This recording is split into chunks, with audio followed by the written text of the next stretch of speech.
Democratic presidential candidates are making their final pitches to voters in Nevada before tomorrow's caucus there. The newest statewide poll shows that Bernie Sanders has a double-digit lead over the rest of the field after he won the New Hampshire primary last week. Ed O'Keefe is covering the campaign in Las Vegas. Good morning to you, Ed. What are the candidates saying? Well, good morning, Gail. Ultimately, Democrats are hoping to defeat President Trump, but for now, they're far more focused on beating up each other. Take, for example, former Vice President Joe Biden, who's been struggling in the polls, and how he's taking on the frontrunner here, Senator Sanders. The fact is, Bernie has had a very different record than me for a long time. Former Vice President Joe Biden is calling out Senator Bernie Sanders' past opposition to legislation that would have toughened gun laws. He voted against it 5 times in the House of Representatives. And in a state still reeling from one of the worst mass shootings in history, Biden's campaign also unveiled this ad.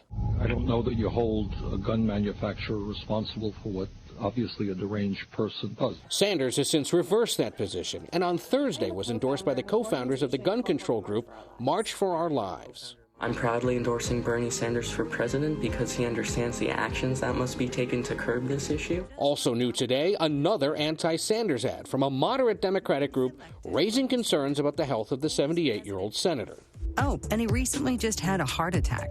Biden isn't the only candidate taking swipes at Sanders. If we choose a candidate who appeals to a small base like Senator Sanders, it will be a fatal error. Speaking of the former New York City mayor, after a tough debate performance this week, Mike Bloomberg is scheduled to be off the campaign trail in the coming days, preparing for next Tuesday's debate. But Senator Elizabeth Warren once again called on Bloomberg to release former employees from non-disclosure agreements. If he's not willing to remove those gags and let those women and maybe those men talk, then he is disqualified from being president of the United States. Warren, after disappointing showings in Iowa and New Hampshire, is facing her own questions about whether she can turn things around in Nevada. I need to do what I've done pretty much all my life, and that is get out there and fight for working families. That's me. That's what I do. And then there's President Trump. He's also here in Las Vegas today for a campaign rally of his own.